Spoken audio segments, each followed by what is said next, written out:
স্বাগত জানাচ্ছি বিরতিহীন রাত ৯টা বাংলাদেশে। আপনাদের সাথে আছি আমি মাহমুদা মনিকা এবং আমি গোলাম কিবরিয়া। জানাচ্ছি শিরোনামগুলো।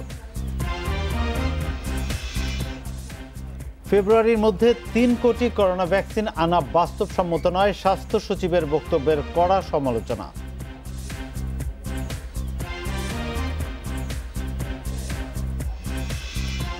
ভোট বিতর্কিত করার পুরনো কৌশলে বিএনপি, দাবি কাদেরের ভোট ডাকাতির অভিযোগ ফখরুলের।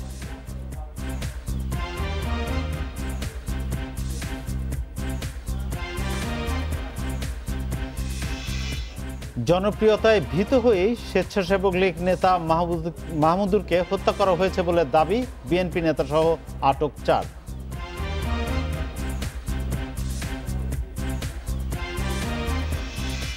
শিরোনামগুলো শুনছিলেন, এবার বিস্তারিত।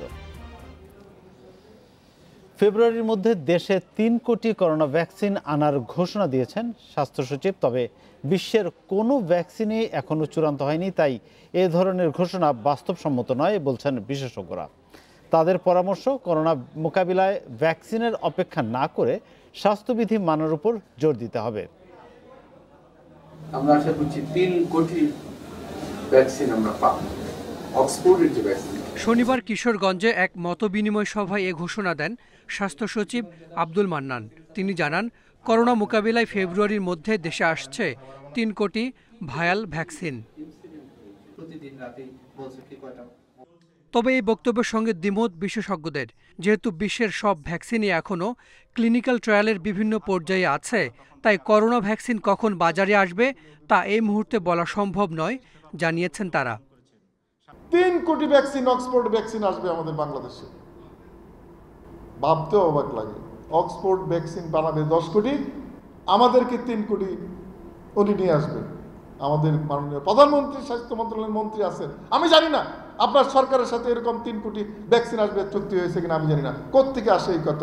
এদিকে স্বাস্থ্যমন্ত্রী জানিয়েছেন, জনস্বাস্থ্যের বিষয়ে হেলাফেলার অবকাশ নেই। করোনা ভ্যাকসিন দ্রুত পাওয়ার চেয়ে ভ্যাকসিনের কার্যকারিতা নিশ্চিত করতে সতর্ক রয়েছে সরকার।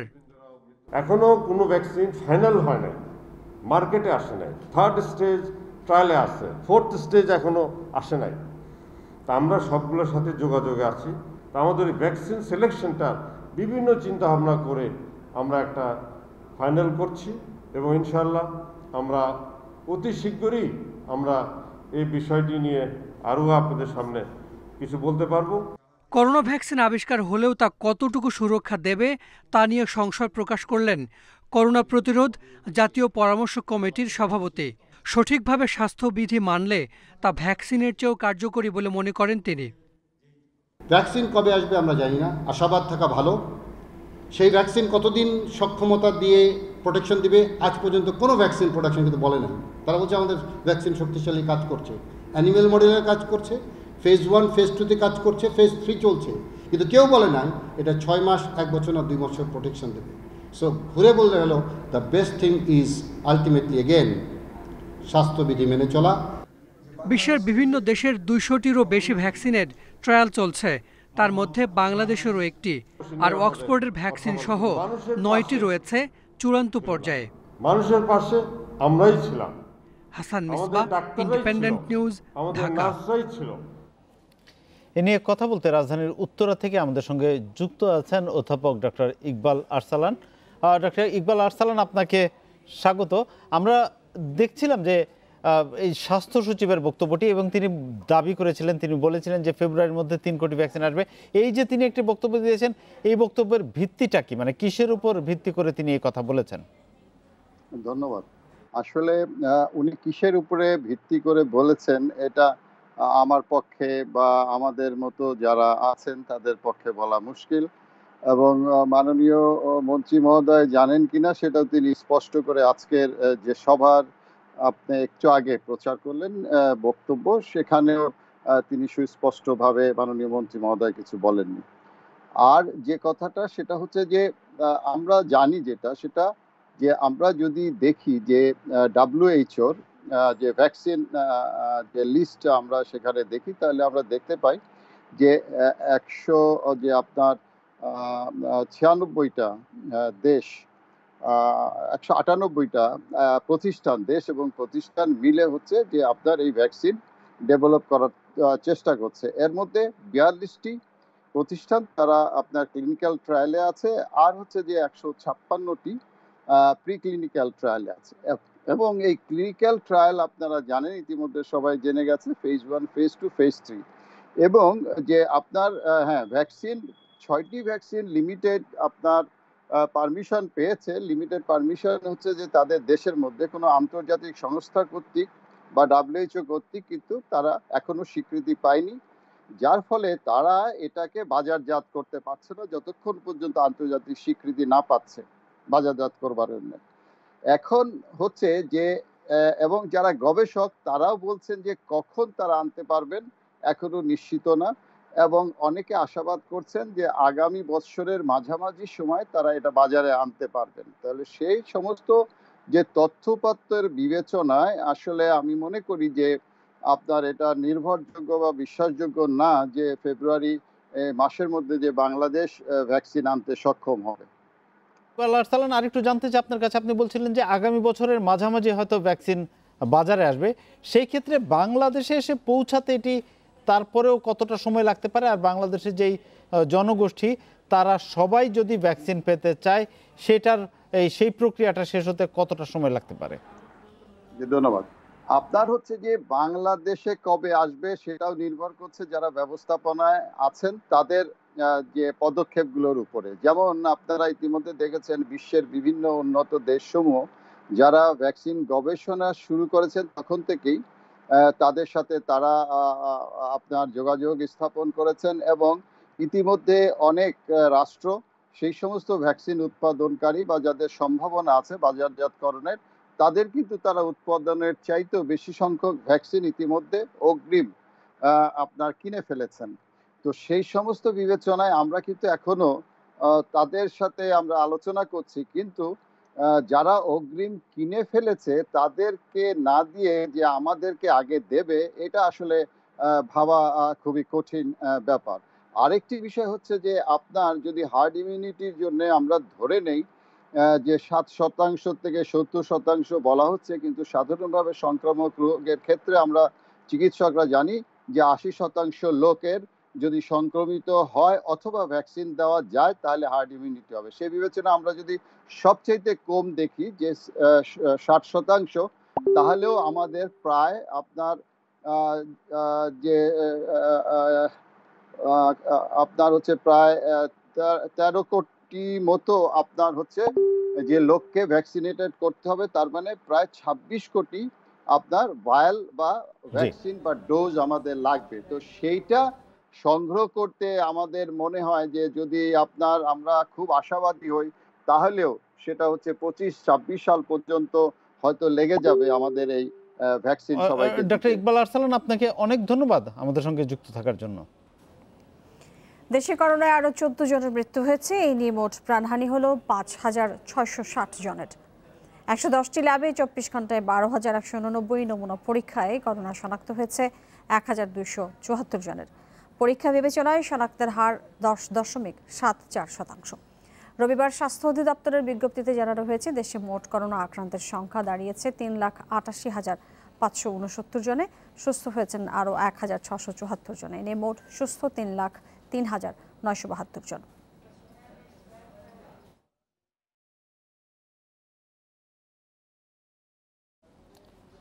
দশ মাস না পেরোতেই বিশ্বে করোনা ভাইরাসে মোট আক্রান্তের সংখ্যা 4 কোটি ছাড়িয়েছে। একদিনে 3,70,000-এর বেশি নতুন রোগী শনাক্ত হয়েছে। এর মধ্যে সবচেয়ে বেশি ইউরোপে। বিশ্বে 24 ঘন্টায় মৃত্যু হয়েছে 5,500-এর। এ নিয়ে মোট প্রাণহানি ছাড়িয়েছে 11,14,000। ফ্রান্সে নতুন 32,427 জন রোগী শনাক্ত হয়েছে। এই সংখ্যা দেশটিতে একদিনে সর্বোচ্চ। দ্বিতীয় ধাপের সংক্রমণের শিকার ইতালিতে নতুন আক্রান্ত প্রায় 11,000। সংক্রমণ রোধে হ্যালোউইন উপলক্ষে কারফিউ জারির ঘোষণা দিয়েছে ক্যাম্পানিয়ার গভর্নর। স্পেনে নতুন আক্রান্ত 12,000। যুক্তরাজ্যের লন্ডনে শুক্রবার মধ্যরাত থেকে চলছে দ্বিতীয় সর্বোচ্চ সতর্কতা। যুক্তরাষ্ট্রে 24 ঘন্টায় 54,000 রোগী মিলেছে, প্রাণ গেছে 6 শতাধিকের। সংক্রমণ কিছুটা কমায় আগামী সপ্তাহ থেকে স্বল্প পরিসরে সিনেমা হল চালুর সিদ্ধান্ত নিয়েছে নিউ ইয়র্ক কর্তৃপক্ষ। ভারতে শনাক্ত হয়েছে 62,000-এর বেশি। এছাড়া ইন্দোনেশিয়ায় শনিবার 4,000 রোগী সর্বোচ্চ সংখ্যক শনাক্ত হয়েছে।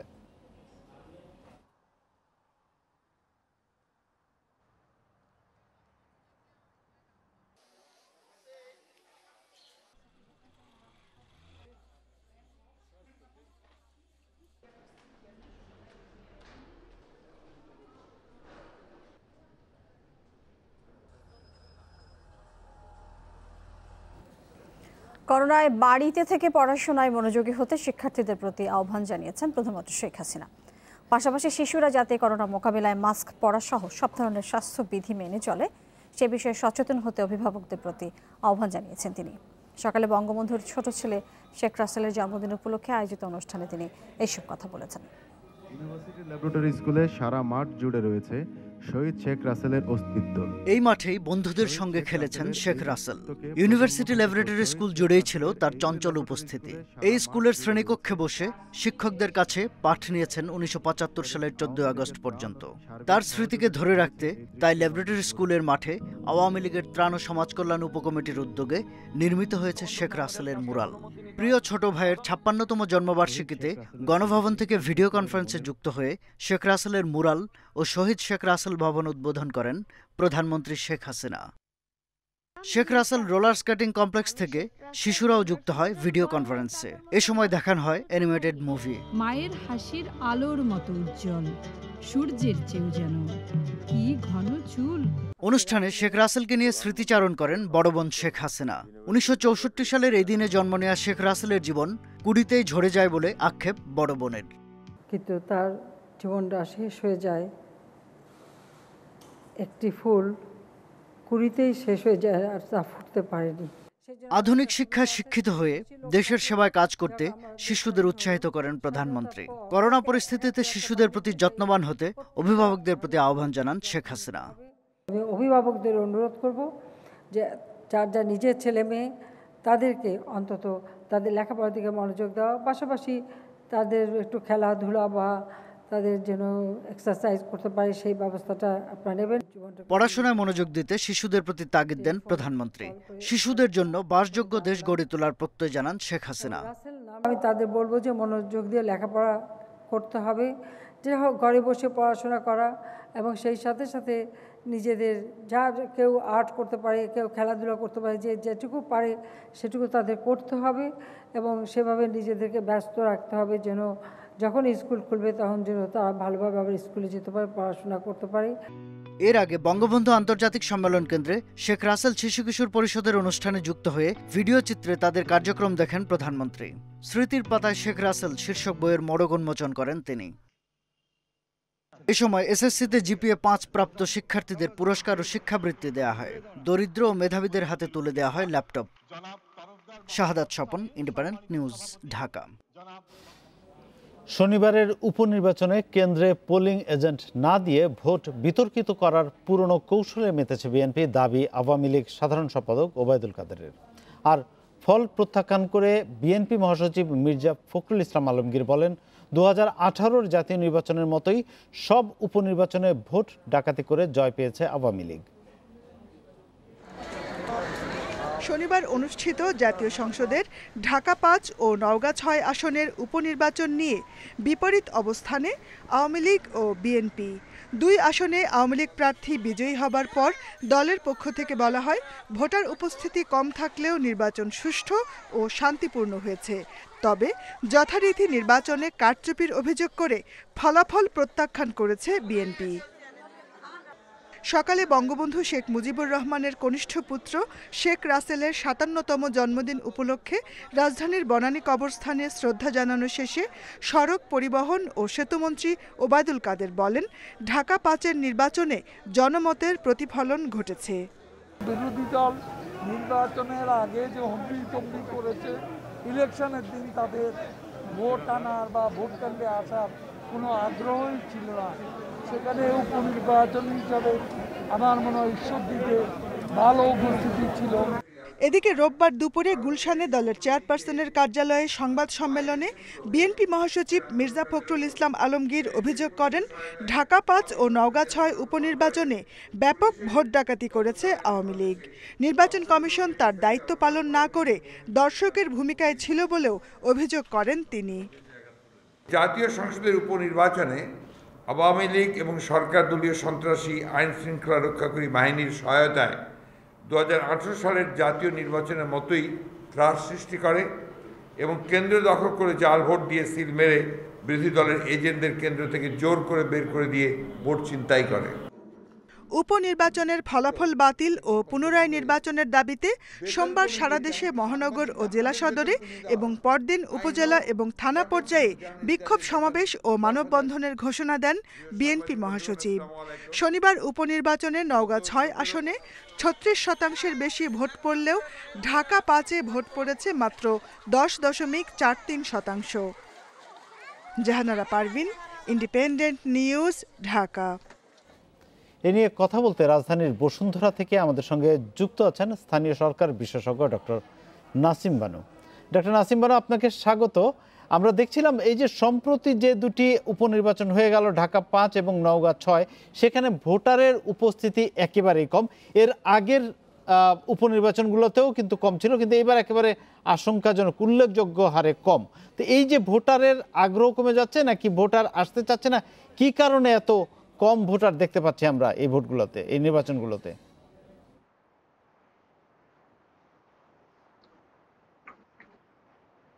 আপনি কি শুনতে পাচ্ছেন?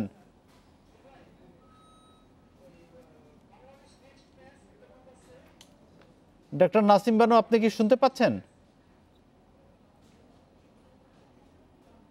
আমার মনে হয় সংযোগটি ঠিক নেই, এটি পুনঃসংযোগে যেতে হবে। আমরা পরের সংবাদটিতে চলে যাচ্ছি, পরবর্তী সময়ে আবার হয়তো তার কাছে যাব আমরা। স্বাধীনতার 50 বছর পূর্তি অনুষ্ঠানে অংশ নিতে বাংলাদেশে আসতে পারেন ভারতের প্রধানমন্ত্রী নরেন্দ্র মোদী। ঢাকার প্রস্তাবকে দিল্লি স্বাগত জানিয়েছে বলেও জানিয়েছেন পররাষ্ট্রমন্ত্রী এ কে আব্দুল মোমেন। ভারতের হাইকমিশনার বিক্রম দোরাইস্বামীর সঙ্গে বৈঠক শেষে তিনি আরও জানান, 17 ডিসেম্বর ভার্চুয়াল বৈঠক করতে পারেন দুদেশের প্রধানমন্ত্রী।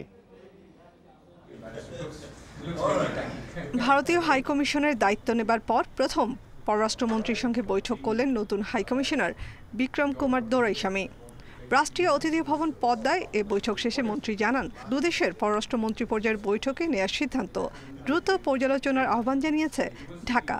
কথা হয়েছে সীমান্ত হত্যা প্রসঙ্গেও, তবে ফেনী সীমান্তে হত্যাকাণ্ডকে দুর্ঘটনা হিসেবেই দেখছে ঢাকা দিল্লি। এছাড়া স্বাধীনতার 50 বছর পূর্তি অনুষ্ঠানে অংশ নিতে প্রধানমন্ত্রী শেখ হাসিনার পক্ষ থেকে ঢাকা সফরে আমন্ত্রণ জানানো হয়েছে ভারতের প্রধানমন্ত্রী নরেন্দ্র মোদীকে। আসছে ডিসেম্বরে দুইজন প্রধানমন্ত্রীর ডিসকাশনটা হবে, সেইটা ডেটটা ফিক্স করার জন্য। ডেট আমরা এখনও ফিক্স করিনি, but around 17th of December, 16 or 17 something. 16টা হয় কি, ওরা চাইছিলেন 16, কিন্তু 16টা আমরা যথেষ্ট ব্যস্ত থাকবো। 26শে মার্চ আমাদের ইন্ডিপেন্ডেন্স ডে, তো তখন উই নিড আমাদের ভারতের প্রধানমন্ত্রীকে চাই আমরা বাংলাদেশে আসতে। So we should celebrate it together and they agree to do it together. স্বাধীনতার সুবর্ণ জয়ন্তী সামনে রেখে মেহেরপুরের মুজিবনগর দুদেশের নাগরিকদের জন্য উন্মুক্ত করে দেওয়ার প্রস্তাবও দিয়েছে ঢাকা। স্বাধীনতা সড়ক হিসাবে নামকরণ করে, তাতে আমাদের এই মুজিবনগরে যে সুন্দর স্থাপনা আমরা তৈরি করেছি, আরেকটা ঐতিহাসিক জায়গা, সেইখানে ভারতের লোক আসিয়া পর্যটকরা আসবে, বেড়াবে। আমাদের লোকও চাইলে ইন্ডিয়াতে বেড়াইতে যাবে। এখানে একটা আউটপোস্ট করা ওদের দিকে, আমাদের দিকে, আর একটা বর্ডার পোস্ট করে আমাদের যেতে হয়। এইটা ওনাদের বলেছি এবং হি অলসো লাইকড ইট, এইটা আমরা করতে চাই। ভাষাঞ্চরে 1 লাখ রোহিঙ্গা স্থানান্তর প্রসঙ্গে পররাষ্ট্রমন্ত্রী জানান, এই বিষয়ে এখনও আপত্তি জানাচ্ছে দাতারা। হয়েছিল, কিন্তু বিভিন্ন ইন্টারন্যাশনাল এনজিও, ইউএনএইচসিআর, তাদের পরামর্শে আর নেওয়া হয়নি। তারা তখন বললেন যে এখানে নিলে টমুক হবে, এই জন্যে। কিন্তু যারা গেছে এরা মোটামুটি ভালো এবং অনেকে এখন যেতে ইচ্ছুক। তা আমরা আমাদের প্রোগ্রাম রাখতে চাই, তবে আমাদের উপরে প্রেশার আছে। রোহিঙ্গাদের জীবনমান নিশ্চিতে ভাসানচরের আশ্রয়ণ প্রকল্পে নানা পদক্ষেপের কথা জানিয়ে মন্ত্রী বলেন, রোহিঙ্গারা সেখানে গেলে ভালোই থাকবেন। রোহিঙ্গাকে পর্যায়ক্রমে পাঠানো হবে। Independent news, Dhaka. ময়মনসিংহের গৌরীপুর পৌরসভার আসন্ন নির্বাচনে প্রার্থী হতে চেয়েছিলেন স্বেচ্ছাসেবক লীগ নেতা মাসুদুর রহমান। এই জন্য জনপ্রিয়তায় ভীত হয়েই তাকে হত্যা করা হয়েছে বলে অভিযোগ পরিবারের। এই হত্যার ঘটনায় আটক করা হয়েছে বিএনপি নেতা এবং ইউপি চেয়ারম্যান রিয়াদুজ্জামান রিয়াদ সহ 4 জনকে। মাসুদের অনুসারীরা দিনভর বিক্ষোভ রিয়াদ এবং বর্তমান পৌর মেয়র সহ কয়েকজনের বাড়িতে ভাঙচুর করেছে অগ্নিসংযোগ। ময়মনসিংহের গৌরীপুরে আসন্ন পৌরসভা নির্বাচনে আওয়ামী লীগের মনোনয়ন প্রত্যাশী ছিলেন উপজেলা স্বেচ্ছাসেবক লীগের নিহত সাধারণ সম্পাদক মাসুদুর রহমান শুভ্র। পরিবারের অভিযোগ, তার জনপ্রিয়তা হুমকি হয়ে দাঁড়িয়েছিল নিজ দলের প্রতিপক্ষ ও বিএনপি প্রার্থীর জন্য। এই কারণেই হত্যা করা হয়েছে তাকে। বর্তমানে তার ইন্দ্রণে হয়েছে। কিছু মানুষ আমার ছেলের মারার লেগে চারদিক দিয়ে ঘেরা করছে। আমি বিজা চাই, আমার স্বামী কোনো বিএনপি ফ্যামিলির সন্তান না, আওয়ামী লীগ ফ্যামিলির সন্তান। এই আওয়ামী লীগের জন্য জীবন দিছে। হত্যার প্রতিবাদে রোববার দিনভর পৌর শহরে দফায় দফায় বিক্ষোভ মিছিল করেছেন শুভ্রর সমর্থকরা। এ ঘটনায় আটক বিএনপি নেতা ও মইলাকান্দা ইউনিয়ন পরিষদ চেয়ারম্যান রিয়াদুজ্জামান রিয়াদ, তার আত্মীয় প্রতিবেশী এবং আওয়ামী লীগ নেতা পৌর মেয়র রফিকুল ইসলামের বাড়ি ও দোকানে ভাঙচুর ও অগ্নিসংযোগ করেছে বিক্ষুব্ধরা। আজকে জনবিচ্ছিন্ন জামাত বিএনপি এইভাবেই আমাদের পরিচ্ছন্ন নেতাকর্মীদেরকে হত্যা করে যাচ্ছে। যে ঘটনাটা ঘটিয়েছে সেটা রিয়াদের শক্তিতে নয়, ভাড়াটিয়া সন্ত্রাসী রিয়াদকে ব্যবহার করে শুভ্রকে হত্যা করেছে। পরিস্থিতি নিয়ন্ত্রণে পৌর এলাকায় অতিরিক্ত পুলিশ মোতায়েন করা হয়েছে বলে জানিয়েছেন কর্মকর্তারা। সবার এই সহযোগিতায় বর্তমানে আইন শৃঙ্খলার পরিস্থিতি স্বাভাবিকই আছে এবং আমরা জেলা পুলিশ থেকে অতিরিক্ত পুলিশ মোতায়েন করা হয়েছে। শনিবার রাতে বাড়ি ফেরার সময় গৌরীপুরের মধ্যবাজার এলাকায় স্বেচ্ছাসেবক লীগ নেতা শুভ্রকে কুপিয়ে পালিয়ে যায় দুর্বৃত্তরা। ময়মনসিংহ মেডিকেল কলেজ হাসপাতালে নিলে তাকে মৃত ঘোষণা করে চিকিৎসক। রোববার বিকালে পারিবারিক কবরস্থানে দাফন করা হয় তার মরদেহ। Independent news desk. ঢাকা 5 এবং নওগাঁ 6 আসনের উপনির্বাচন নিয়ে কথা বলবো আমরা। এখন আমাদের সঙ্গে যুক্ত আছেন ডক্টর নাসিমা বানু, স্থানীয় সরকার বিশেষজ্ঞ। আপনাকে স্বাগত। কথা হচ্ছিল উপনির্বাচন নিয়ে। সম্প্রতি যেটি হয়ে গেল ঢাকা 5 এবং নওগাঁ 6 আসন, আমরা দেখেছি যে এর আগে যে কয়টা উপনির্বাচন হয়েছে সেগুলোতে ভোটারের উপস্থিতি ছিল অনেক কম, এবার কিন্তু আরও কম। তো এই যে ভোটাররা আসছে না ভোট দিতে, এই বিষয়টা কিভাবে দেখেন? আপনার কাছে ব্যাখ্যাটা কি? আসলে রাষ্ট্রের গণতান্ত্রিক চর্চা যদি অব্যাহত রাখতে হয় তাহলে নির্বাচন করতেই হবে। কিন্তু বাংলাদেশের, আপনি যেটা বললেন আপনার প্রশ্নের মধ্যেই উত্তর আছে, যে বাংলাদেশের জনগণ অথবা ভোটাররা উপনির্বাচনের প্রতি অতটা আগ্রহী না। এবং এটা অতীতেও যেমন দেখা গেছে, বর্তমানে ঢাকায় বা যে দুটি উপনির্বাচনে একই অবস্থা দেখা গিয়েছে, যে জনগণ মনে করে যে এটাতে ক্ষমতার কোনো বদল হবে না, সেই জন্য ভোটাররা অত বেশি মোটিভেটেড হয় না। আর সবচেয়ে বড় কথা হচ্ছে যে রাজনৈতিক দলগুলোর একটি দায়িত্বশীলতার অভাব দেখা গিয়েছে এখানে। রাজনৈতিক দলগুলোরও দরকার ছিল যে ভোটারদেরকে মোটিভেট করা এবং তাদেরকে গণতন্ত্রমুখী করা, সে দায়িত্বটা ওনারা পালন করতে পারেননি। এবং পালন যে করতে পারেননি তার জন্য আমরা সকলেই জানি যে বৈশ্বিক কারণ এবং বাংলাদেশের বর্তমান অবস্থা বা কোভিড-19 বা করোনা ভাইরাস একটি অন্যতম গুরুত্বপূর্ণ কারণ। কারণ জনগণ ঠিক এই মুহূর্তে যাতে রাষ্ট্রের ক্ষমতার বদল হবে না সেই ধরনের একটা প্রেক্ষাপটে স্বাস্থ্য ঝুঁকি নিয়ে ওনারা ভোট কেন্দ্রে যেতে চান না। আসলে এটি যেমন আপনার ক্ষেত্রে প্রযোজ্য, এটি আমার ক্ষেত্রে, আমাদের সকলের ক্ষেত্রে প্রযোজ্য। আপনার কাছে আমি আরেকটু জানতে চাই, আপনি বলছেন করোনা ভাইরাসের যে প্রাদুর্ভাব এটিও বাস্তবতা এবং উপনির্বাচন দুটি বাস্তবতা, হয়তো দুটি মিলে এই নির্বাচনের ভোটার উপস্থিতি কম হয়েছে। কিন্তু আমরা যদি বিগত সংসদ নির্বাচনগুলো বা বড় সিটি কর্পোরেশন নির্বাচনগুলোকেও উদাহরণ হিসেবে দেখি, ক্রমাগতই কিন্তু ভোটারের অংশগ্রহণ কমছে।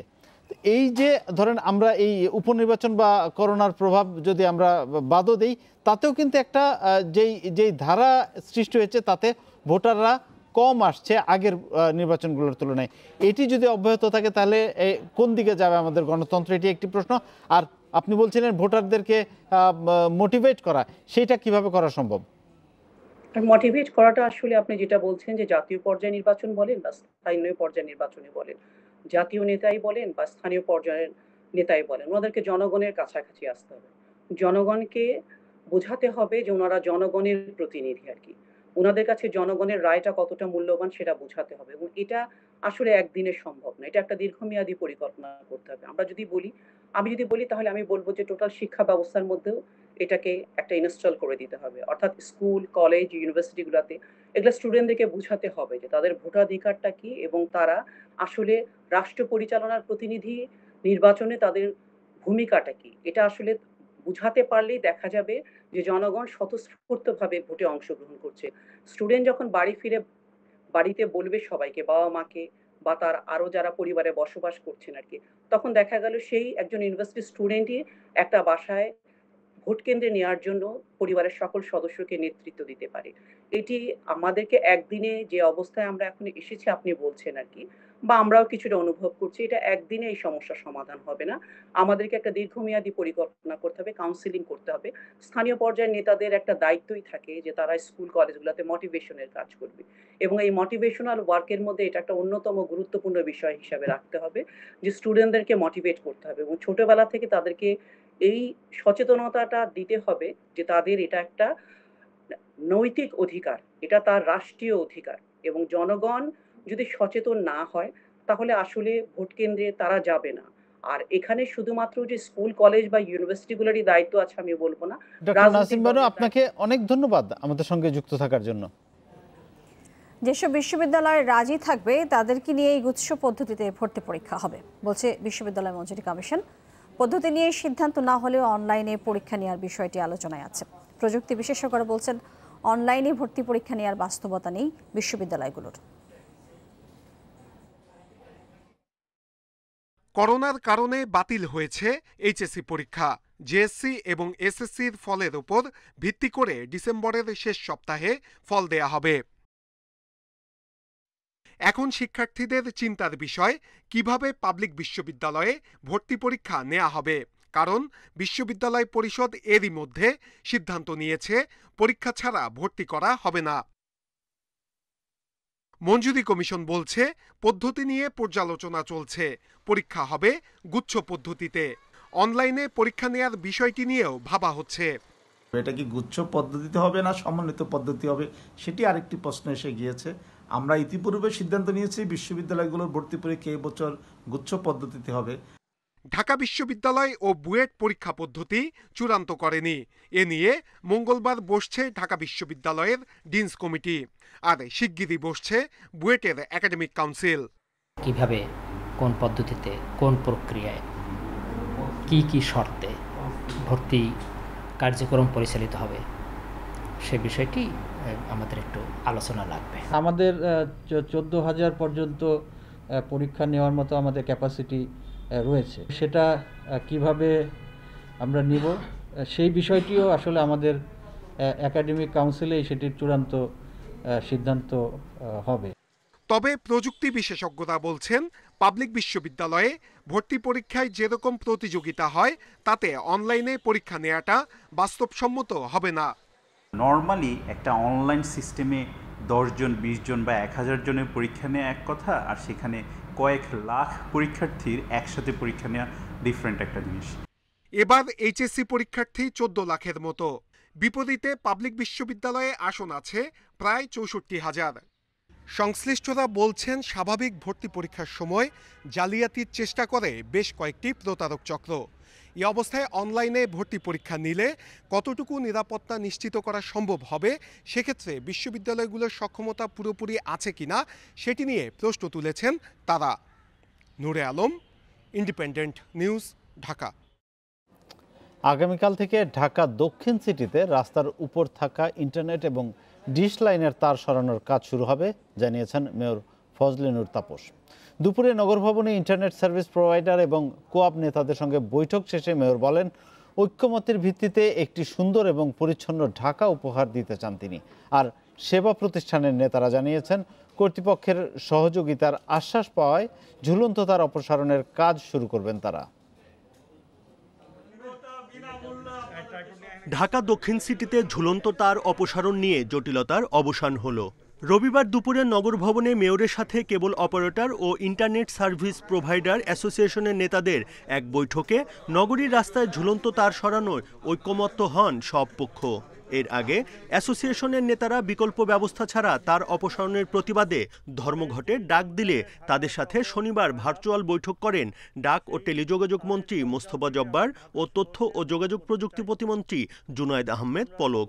যৌথভাবে একমত হয়েছি।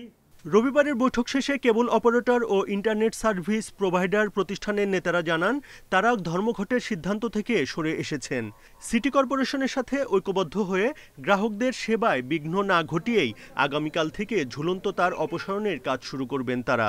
সিটি কর্পোরেশনের যে নির্ধারিত ফি আছে সেটাও আমাদেরকে মওকুফ করে দিবেন। আমরা আগামী কয়েক মাসের মধ্যে ঝুলন্ত তারটা স্টেপ বাই স্টেপ রিমুভ করব এবং ইনশাল্লাহ মাননীয় মেয়র মহোদয়ের নেতৃত্বে আমরা কয়েক মাসের মধ্যে ঢাকাবাসীকে একটা সুন্দর ঢাকা উপহার দিতে পারব। দক্ষিণ সিটির মেয়র জানান আগামীকাল থেকে নিজ উদ্যোগে মাটির নিচ দিয়ে কেবল অপারেটর ও ইন্টারনেট সার্ভিস প্রোভাইডাররা ঝুলন্ত তার নিয়ে যাওয়ার জন্য কাজ শুরু করবেন। এজন্য সব ধরনের সহযোগিতা দেবে সিটি কর্পোরেশন। আগামীকাল থেকে internet service provider of Bangladesh এবং কেবল অপারেটরস অ্যাসোসিয়েশন অফ বাংলাদেশ তাদের নিজ উদ্যোগে ধানমন্ডি থেকে কালকে শুরু করবেন তাদের এই তার উপর থেকে তার অপসারণ এবং ভূগর্ভস্থভাবে তারগুলোকে লাগানোর কার্যক্রম। সিটি কর্পোরেশনের জায়গায় অবকাঠামো নির্মাণের জন্য যেই চার্জ সেটিও মওকুফ করা হবে কোয়াব ও আইএসপি অ্যাসোসিয়েশনের সদস্যদের জন্য। বৈঠকে আগামী নভেম্বরের মধ্যে দক্ষিণ সিটির সব ঝুলন্ত তার অপসারণের জন্য কেবল অপারেটর ও ইন্টারনেট সার্ভিস প্রোভাইডারদের অনুরোধ জানান mayor. Buddhadeb Kundu, independent news, Dhaka. আপনারা দেখছেন বিরতিহীন সংবাদ রাত ৯টায় বাংলাদেশে। এবার জানাবো খেলার খবর, তবে তার আগে শিরোনামগুলো। প্রেসিডেন্টস কাপে কাল মাহমুদুল্লাহদের বাঁচা মরার ম্যাচ, জিতলেই ফাইনাল।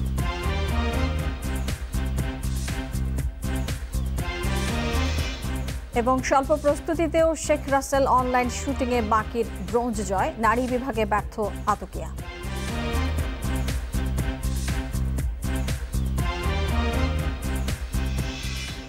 বিসিবি প্রেসিডেন্টস কাপে কাল মাহমুদুল্লাহর দলের বাঁচা মরার লড়াই। প্রতিপক্ষ তামিম একাদশ, হারলেই বিদায় নিতে হবে। আর আসরের এক ম্যাচ বাকি থাকতেই ফাইনালে উঠবে তামিম এবং নাজমুল একাদশ। মিরপুরের হোম অফ ক্রিকেটে খেলা শুরু দুপুর 1টায়। 3 ম্যাচে 1 জয়ে টেবিলের সবার নিচে মাহমুদুল্লাহর দল। 1 ম্যাচ কম খেলে 2 পয়েন্ট নিয়ে টেবিলের 2 নম্বরে তামিমের দল। জিতলেই ফাইনালে উঠে যাবে তারা। শিরোপার লড়াই হবে নাজমুল একাদশের বিপক্ষে। তবে একমাত্র জয় তামিমদের বিপক্ষে আসায় আত্মবিশ্বাসী মাহমুদুল্লাহ একাদশ। এই ম্যাচে ঘুরে দাঁড়াতে চায় তারা। দুই দলের বড় সমস্যা ব্যাটিং অর্ডার, রানের দেখা পাচ্ছেন না সিনিয়র পরীক্ষিতরা।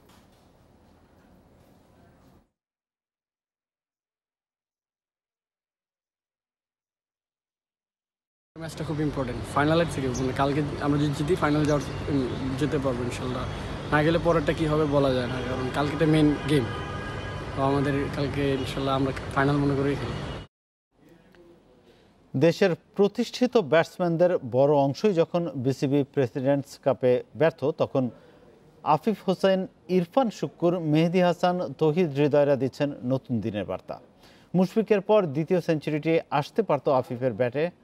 98 রানে আউটের সেই কষ্ট ভুলে ধারাবাহিকতা ধরে রাখার মনোযোগ আফিফের। ঘরোয়া একটা আসর, যার লিস্টে এর মর্যাদা নেই। আহামরি কিছু করলেও পরিসংখ্যানের পাতায় যার কোনো মূল্য নেই। তারপরেও ১৭ রানের মর্ম তো আর কমে যায় না। আত্মবিশ্বাস বাড়াতে, রানে ফিরতে বড় টনিক হিসেবে কাজ করে। ল্যান্ডমার্ক থেকে মাত্র 2 রান দূরে থাকতে ফিরেছেন আফিফ, হয়তো নিজের ভুলে নয়। রান আউটে কাটা পড়ার দায় তো মুশফিকেরও আছে কিছুটা। চাপে পড়া দলের হাল ধরেছেন। 90-এর আশেপাশে স্ট্রাইক রেট রেখে খেলে গেছেন নির্ভয়ে। সৌম্য শান্তরা না পারলেও ঠিকই ফর্মে ফিরেছেন দুর্দান্ত এক ইনিংসে। 12-4-এর সাথে হাঁকিয়েছেন একটা 6। প্রথম 2 ম্যাচের ব্যর্থতা থেকে বের হওয়া গেছে। সেরা ছন্দে ফিরতে হবে টি-20 টুর্নামেন্ট ও ডিপিএল এর আগে। 100 করতে পারিনি, ফার্স্টে একটু তো খারাপ লেগেছিল, বাট দিন শেষে ম্যাচটা জিততে পেরেছি, যেটা সবচেয়ে বড় পজিটিভ সাইড। আর্লি উইকেট পড়ে যাওয়ার পর এরকম সিচুয়েশন থেকে একটা ভালো রান করতে পেরেছি, অবশ্যই কনফিডেন্স দিবে সামনের ম্যাচগুলিতে যাতে আরও ভালো খেলতে পারি। করোনাতে ক্রিকেট বন্ধের আগে ওয়ানডেতে অভিষেক হয়েছে, টি-20তে নিয়মিত খেলে যাচ্ছেন। যদিও শেষ কয়েকটা ম্যাচ ভালো যায়নি। জিম্বাবুয়ের বিপক্ষে 50-র পর ব্যাট করা 7 ইনিংসে সর্বোচ্চ মাত্র 21। বল হাতেও আহামরি কিছু করতে পারেননি। তবে নির্বাচকদের বিশ্বাস আছে বড় সম্পদে পরিণত হবে না ফিব। সে আস্থার কথা ভালোই জানা আছে তার। সামনে টি-20 লিগ বা প্রিমিয়ার লিগ যেটাই হোক না কেন প্রিপারেশনটা খুব ভালো হচ্ছে। আশা করি সেখানেও ভালো কিছু করতে পারবো, নিজের বেস্ট পারফর্মটা করার চেষ্টা করবো। সময়ের সাথে মিরপুরের উইকেট ভালো হতে শুরু করেছে। সামনের দিনগুলোতে ব্যাটসম্যানেরা আরও সুবিধা পাবেন। এমন খবরে আফিফের সাথে খুশি হতে পারেন বাকি ব্যাটসম্যানেরা। Mazharul Islam, independent news. স্বল্প প্রস্তুতির পরও শেখ রাসেল আন্তর্জাতিক অনলাইন এয়ার রাইফেল চ্যাম্পিয়নশিপে ব্রোঞ্জ জিতেছেন আব্দুল্লাহ হেল বাকি। 617.3 স্কোর তার। তবে নারীদের বিভাগে পঞ্চম হয়ে হতাশ করেছেন আতকিয়া হাসান দিশা। ছেলেদের বিভাগে সেরা জাপান আর মেয়েদের বিভাগে ভারতের প্রতিযোগী। দীর্ঘ 5 মাস পর প্রতিযোগিতায় ব্যস্ত শুটিং রেঞ্জ। করোনাকালে বিভিন্ন দেশের প্রতিযোগী যার যার দেশ থেকে অংশ নিয়েছেন। বাংলাদেশের 2 শুটারকে উৎসাহ দিতে করোনাকালেও হাজির শখানেক দর্শক, কিন্তু সেই চাপটা নিতে পারেনি দেশসেরা শুটার আব্দুল্লাহ হেল বাকি। প্রথম রাউন্ডে ভালো করলেও দ্বিতীয় ও তৃতীয় রাউন্ডে হারান মনোসংযোগ। অনলাইনে খেলা হওয়ায় হোম রেঞ্জের সুবিধা ভালোভাবেই কাজে লাগিয়েছে ভারত জাপানের শুটাররা। শেষ 3 রাউন্ড লড়াইটা সমানে সমান হলেও লাভ হয়নি। ব্রোঞ্জ নিয়েই সন্তুষ্ট থাকতে হয় দেশসেরা শুটারকে। 630.9 পয়েন্ট নিয়ে স্বর্ণ জাপানের ওয়াকাদার, সেখানে বাকি পিছিয়ে 13.6 পয়েন্ট। চারপাশের যে সিচুয়েশন ছিল এটা অনেক দিন পরের একটা এনভায়রনমেন্ট ছিল, যেটা আমি সাব গেমসে লাস্ট ফাইনাল করেছি। ওই ফাইনালের পরে কিন্তু এই সিচুয়েশনটা কখনো আমি ফিল করিনি, প্র্যাকটিসও করিনি, ইভেন প্র্যাকটিসই করিনি প্রায় 7-8 মাস যাবত। তো এটা আমার কাছে মনে হচ্ছে যে নতুন একটা সিচুয়েশন। আমার মনে হয় এটা প্র্যাকটিসের মাধ্যমে এবং মেডিটেশনের মাধ্যমে এটাকে কন্ট্রোল করতে হবে। আমাদের অ্যাথলেটরা আরেকটু ট্রেনিং করার ব্যাপার আছে, কারণ বাকি আপনারা জানেন যে বাকি গত 5-6 মাস যাবত কোনো প্র্যাকটিস নেই। সো এই প্র্যাকটিস 1 মাসও হয়নি, প্র্যাকটিস না করেই যে গেমটা খেলেছে খারাপ না, কিন্তু আরও ম্যাচ টেম্পারমেন্ট হতে হবে, আরও অনেক ইমপ্রুভ করতে হবে। স্বল্প প্রস্তুতিতে আন্তর্জাতিক ইভেন্টে যে ভালো করা সম্ভব নয় সেটা হারে হারে টের পেয়েছে শুটিং স্পোর্ট ফেডারেশন। বাকি ভালো করলেও হতাশ করেছেন সৈয়দ আতকিয়া হাসান। 616.4 স্কোর নিয়ে পঞ্চম হয়েছেন তিনি। 627.5 পয়েন্ট নিয়ে এই ইভেন্টের সেরা ভারতের ভালাভিরান। Shamim Ahmed, independent news, Dhaka. Corona বিরতি কাটিয়ে নভেম্বরে আন্তর্জাতিক ম্যাচে নামছে জাতীয় ফুটবল দল, সেটাও ঘরের মাঠে। নেপালের বিপক্ষে 2টি ফিফা প্রীতি ম্যাচের তারিখ এবং ভেন্যু ঠিক হয়েছে। 1 থেকে 19 নভেম্বর ফিফা উইন্ডোতে ম্যাচ হবে, সেটা জানা ছিল। রোববার বাফুফে জানিয়েছে খেলা হবে 13 এবং 17 নভেম্বর। ভেন্যু বঙ্গবন্ধু জাতীয় স্টেডিয়াম। মৌখিকভাবে সম্মত হয়েছে 2 ফেডারেশন। সবশেষ 2018-তে নেপালের বিপক্ষে খেলেছিল বাংলাদেশ। সাফ চ্যাম্পিয়নশিপে সেবার ঘরের মাঠে 2-0 গোলে হেরেছিল লাল সবুজ। দীর্ঘ বিরতির পর একই মাঠে নেপালের মুখোমুখি হবে জামাল ভুঁইয়ারা। এ মাসের শেষ দিকে প্রস্তুতি শুরুর কথা রয়েছে। বিশ্বকাপ বাছাইয়ের জন্য আগস্টে যে 36 জনকে ডেকেছিল জেমিডে, তাদেরকেই রাখা হবে ক্যাম্পে।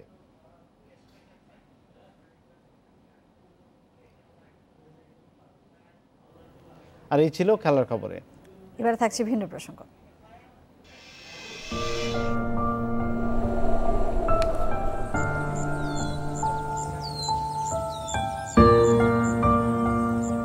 দেশের হারিয়ে যাওয়া এবং বিপন্নপ্রায় গাছের সঠিক তথ্য পেতে রেড লিস্ট তৈরি হচ্ছে। এ তালিকায় থাকবে 1000 প্রজাতির দেশি গাছ। 3 বছর পর জানা যাবে ফলাফল। গবেষকরা বলছেন এতে আগ্রাসী বিদেশি গাছের ক্ষতিকর প্রভাব থেকে দেশজ উদ্ভিদ রক্ষার কৌশলগত পদ্ধতি উদ্ভাবন সম্ভব হবে।